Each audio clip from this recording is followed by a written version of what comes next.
Hi, morning, everyone. Morning, sir. I just hold on a couple of minutes for the others. I'll send back a message in the group again.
All right, everyone. Morning. You all hearing me? Yes, sir. All right. Okay, cool. So we'll start with who we have with, and then I'm guessing the others will join in a little bit. All right. So we're looking at the programming construct iterations. I wanted to go through this with you because this basically forms the basis of your of the programming section of your SBA. Also, it comes in the paper two as well, right? So the different types of iterative construct. So first of all, what's an iterative construct? Anybody remembers?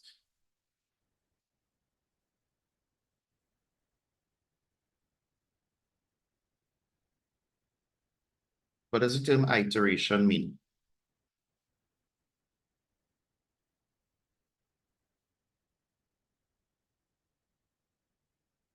Seems something like implementing, because it kind of sounds like that, but I'm not too sure.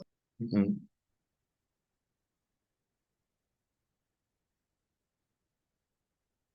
Anybody else? If I say something is iterative, Tiffany.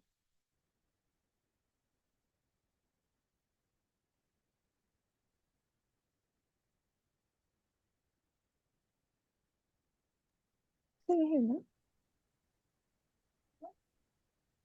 You hear me? No, I know you. Okay. So, like if something is repetitive, Right, exactly. An iteration is a repetition. All right. So there would be times where you have to repeat bodies of code because you basically want to do the same thing over and over. However, in order to do that, we need to know where that repetition, or we need to, it's also referred to as a loop, right? So I'm pretty sure everybody must have heard about the term loops in programming. Um, what is important, we need to know where the loop stops, right? Or where do we need to stop repeating that particular body of code? If we don't do that, then we get ourselves stuck in what is called an infinite loop, meaning that the program will keep running that code over and over and over an infinite number of times. All right. So what that tells us is that there's a condition, just like with selective constructs, there's a condition that stops the loop. Okay, so just as how in a selective construct, you have a condition. So in a selective construct, we will say something like if A is greater than B. So the conditional statement there is if A is greater than B. So we're using a logic operator. Similarly, in structuring an iterative loop construct or a loop, you basically have to work with logic, right? So you have to work with the logic operators at that point. So in programming, there are three types of loops. The simplest one is referred to as a for loop. All right, and most likely that's the one we're going to be using for the SBA. All right, so nothing too difficult. So you have the for loop, the while loop, and the repeat. All right. So let's start by looking at the for loop. First of all, like I said, it's the simplest type of loop.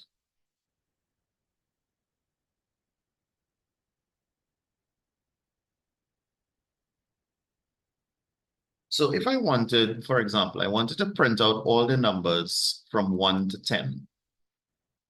Now, there are two ways that I could do that. One, I could actually have 10 print statements that says print 1, print 2, print 3, and come down the line till 10. Right? But then what happens, or what is the case if I'm saying, okay, I want to print all the numbers from 1 to 1,000? Am I going to have 1,000 print statements? Right? So it means that we need to identify in a loop, and here's the easiest way to actually structure a loop and to understand a loop.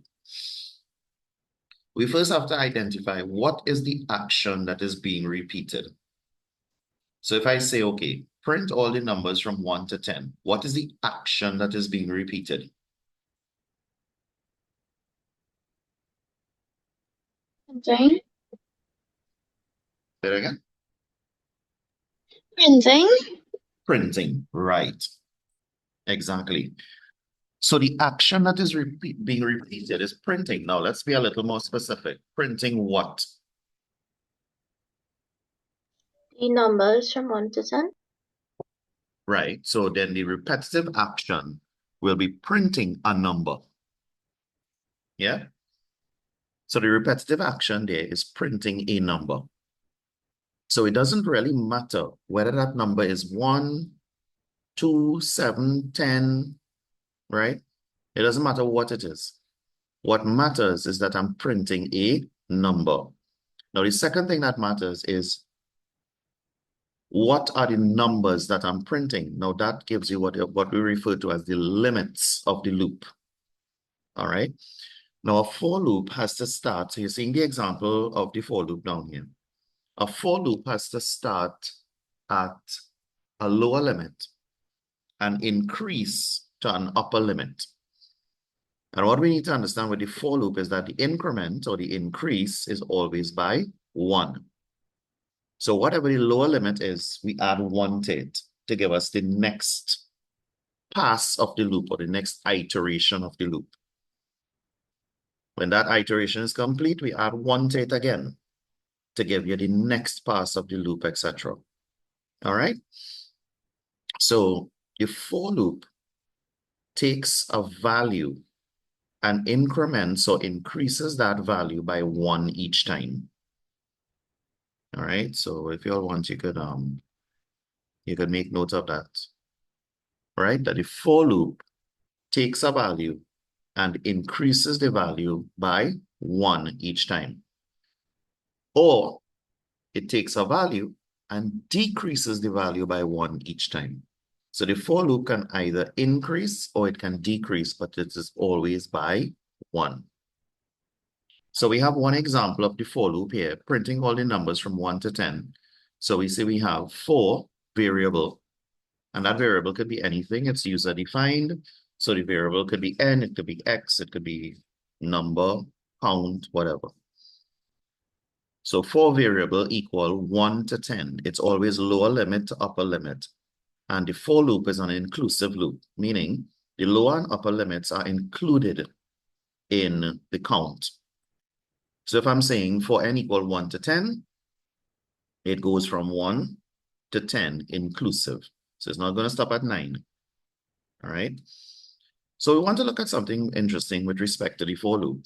And so we have the example down here, but we're going to trace through that example.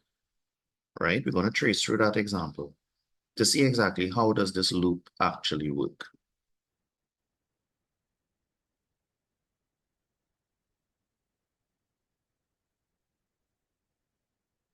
So we're going to look at the values of n and then the values of the output.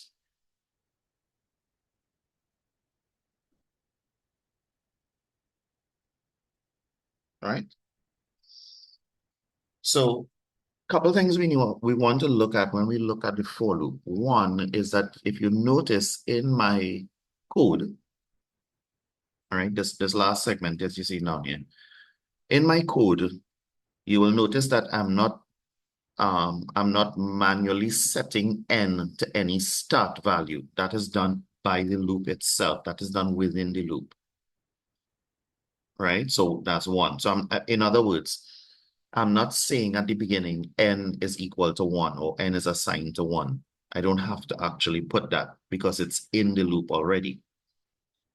Now I'm making these distinctions because when we come to look at the while loop, we're going to realize that it's slightly different if we are to do the same thing, right? So for the for loop, the initialization of the value, initialize just simply means to set a start value. And that is inside of the loop already. Secondly, you would notice that there is no line of code that actually takes the value of n to the next value. So there's no line of code that actually says n is equal to n plus 1, meaning n increases or increments the value by 1. Again, that is built into the loop, right? Now, different languages have different ways of expressing this, okay? So for example, C, well, for those of you doing C, you will see a slightly different structure to this. So it will say for n, and then you have the curly brackets, 1, comma 10, and then you'll see n plus plus, right? And that n plus plus means that that is what takes the value of n from 1 to 2 to 3 to 4, etc. For those of us doing Pascal, this here is exactly how it's done in Pascal. So this is actually pseudocode and it's Pascal too. All right. Pascal is just an easy way to translate. Pseudocode is an easy translation into Pascal because they're very similar. All right. They're very, very similar. And please remember that you're not getting code for your final exam. Eh? The only time you're going to see code is for your SBA. All right. So there's no big thing in learning the language, etc. All right. So look at the format of the for loop. So those are the two things we want to note at the beginning, right? So that one, the incrementation of n is in the loop already. And two, the start value or the initial value of n is already set in the loop. All right. So how does this loop work? So we start off for n equal 1. So the value of n at the beginning is 1. So for n equal 1 to 10, do print n. Now remember I spoke about condition. There is actually a condition inside of that loop. Can anyone change this? Change this here? Because it's a condition. Can anyone change this into a question for me? What do you think is the question being asked here? So it would be like, can you print 1 to 10 for n? No, not can you do it. Also, when you say question, like, what you mean? Like the structure in the asking me?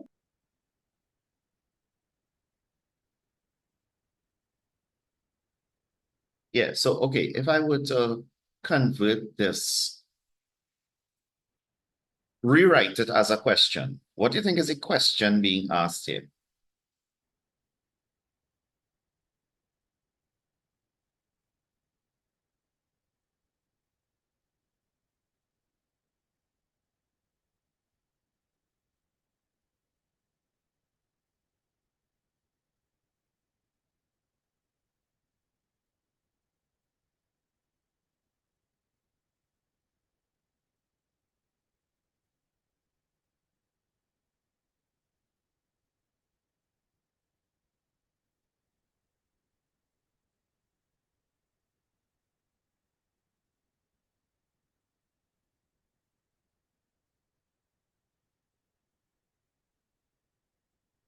Anybody?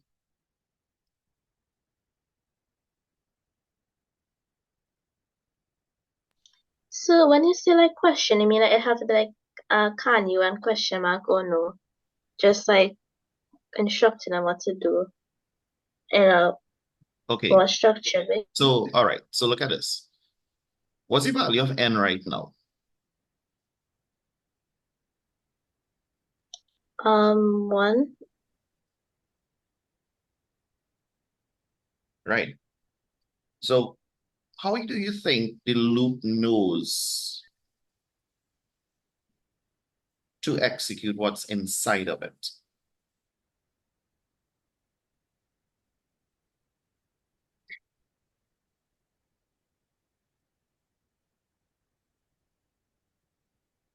I guess someone put something in the chat just.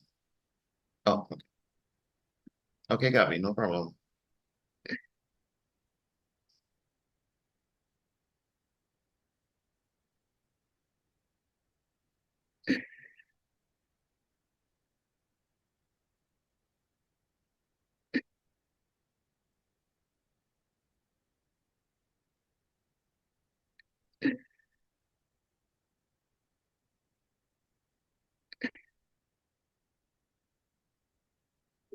Anybody who wants to try it? Angelina?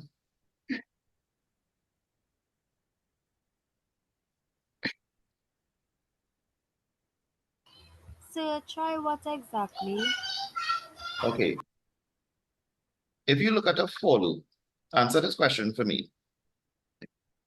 If this for loop runs from 1 to 10, right? So currently, we're at the beginning, we have 1. Why does it go into the loop?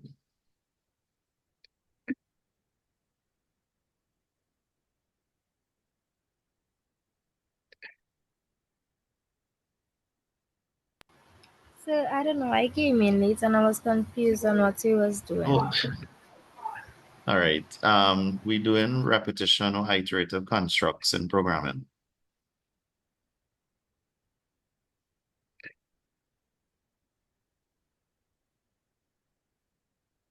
All right. So let me answer the question then. The reason it goes into the loop, right? And this is how you have to think about a loop. Now, remember I said at the beginning, I talked about a loop being or having a condition to stop. So what is being repeated in this loop is print n, right? The loop, the control goes from 1 to 10. The reason that it prints 1, and see if this makes sense. The reason that it prints 1 is because 1 is between 1 and 10 inclusive. That makes sense to everybody? Yes, sir. Right. Yes, sir. So the reason that it prints 1 is because 1 is between 1 and 10. Not because there's a print statement under this. And you know why I'm being so particular about this? Because if you understand that, then we could change this loop any which way. You will understand the principle or why the loop works. So it prints 1 because 1 is between 1 and 10. So again, Alyssa, coming back to the question that I asked, can you phrase this as a question? And the question that's actually being asked in the loop is this: is the value of n between 1 and 10? And if the answer is yes, we come into the loop. This is why, for example, in flow charting, a loop is the same symbol as a what? What does the symbol in flow charting mean? Decision. Right? Is it not a decision that is being made here? If we ask the question, is the value of n between 1 and 10? And the answers to that is either yes or no. The difference between the iterative construct and the selective construct is that the selective construct has one action after yes or one action after no. The difference here is that when the actions are done after yes in a loop, what happens? We go back to the condition to check it again. Is everybody with me? And this does not only apply to for loop, by the way, it applies to all loops. That is how loops work. All right? So we're asking the question at the beginning here, is the value of n between 1 and 10? So if I start at 1, obviously 1 is between 1 and 10. So I come into the loop, and what does the loop say to do? Print n. So I print 1. What happens next? It's a loop. So we go back to the condition. And at that point now, n increments and becomes 2. So n is now 2. So just to make sure we understand it. So what is the question being asked now?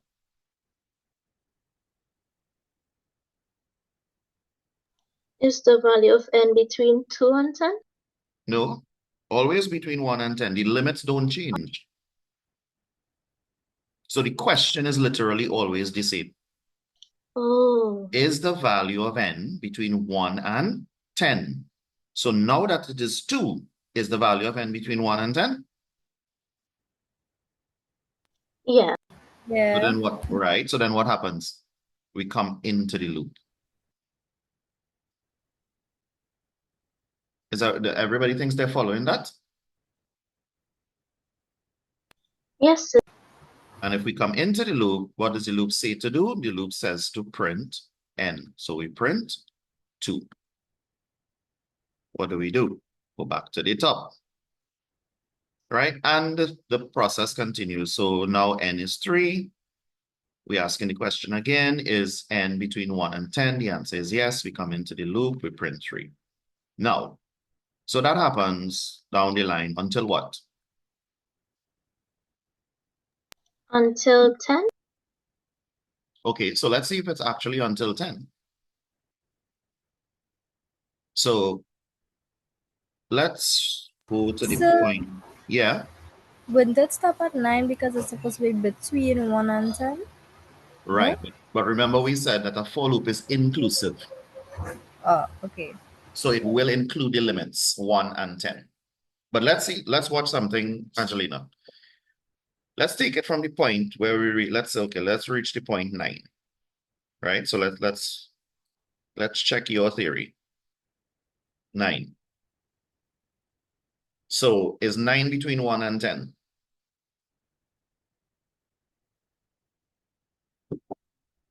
Yes. Yes. So we come into the loop and the loop says what? Print n, so we print 9. Right. So I go back to the top of the loop now. So now, what's the value of n?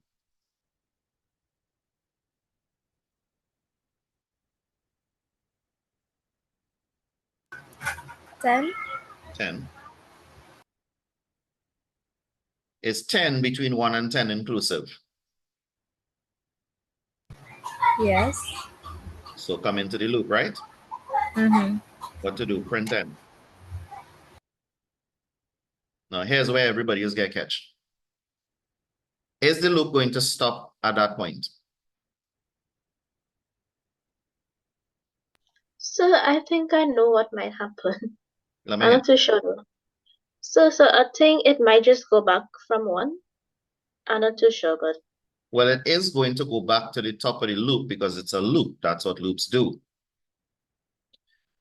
But what will the value of n become?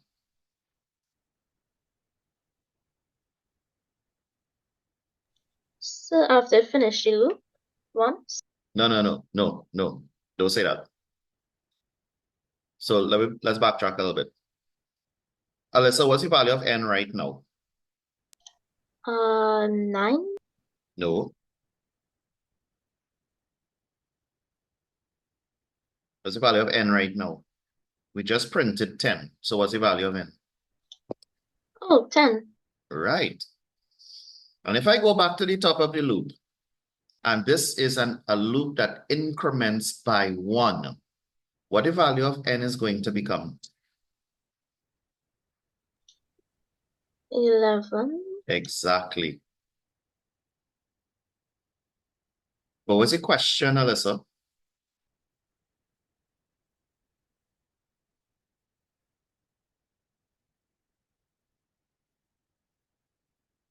Anybody could answer, by the way.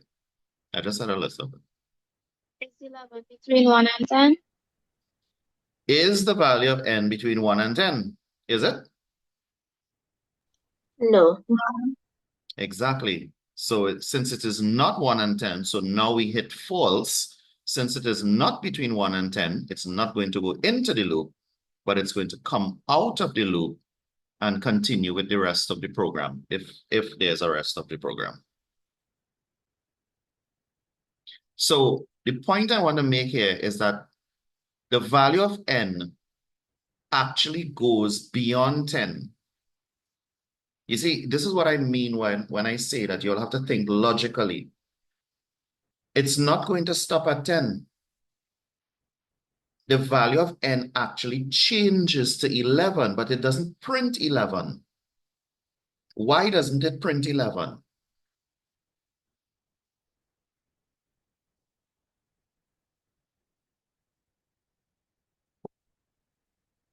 So is it because it isn't between 1 and 10?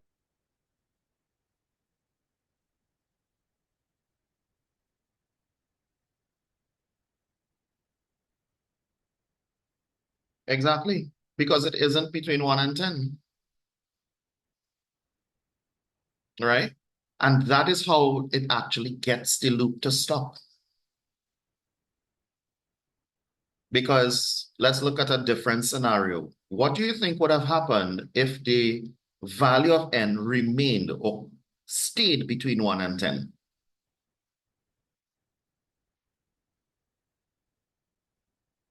Will it keep looping until infinity or something?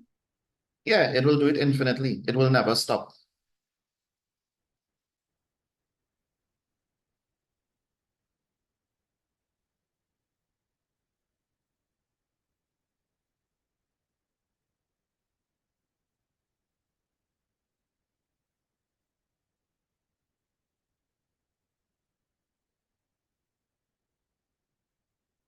Understand? Everybody's getting that?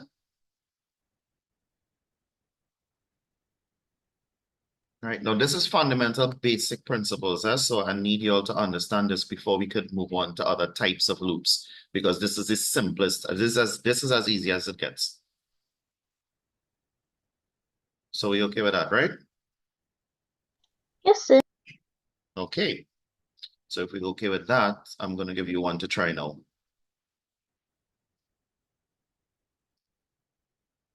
Right. So let me actually, because I did this.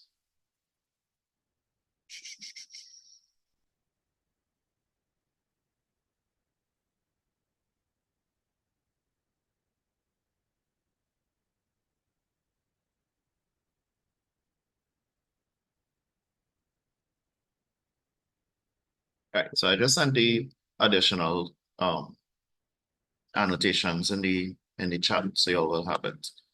Okay. So if we understand this, let's try one. Let's try one. This one right here.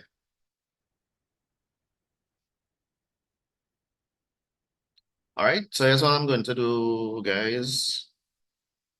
So we have just about 3 minutes in this segment remaining.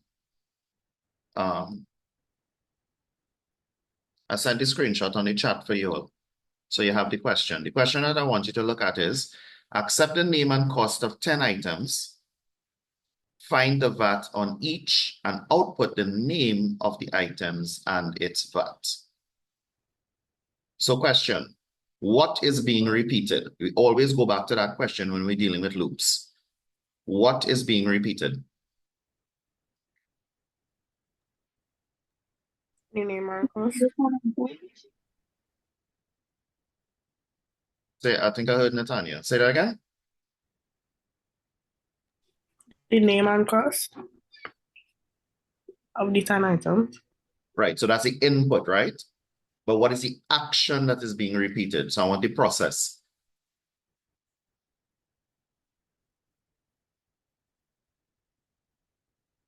So, okay, so we established that we have to enter the name of 10 items and the cost of 10 items. So name and cost, or the entering of name and cost, is one thing that is being repeated. Tell me something else that is being repeated.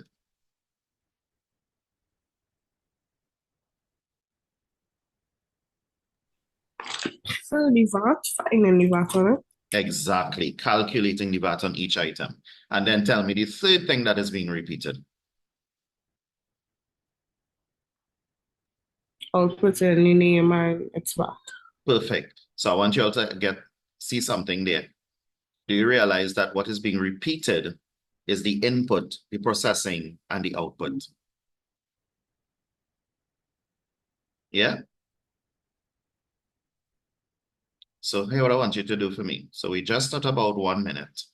And you know we have the little 10-minute delay wait. So within that 10 minutes, I want you all to write the pseudocode for this for me using the for loop.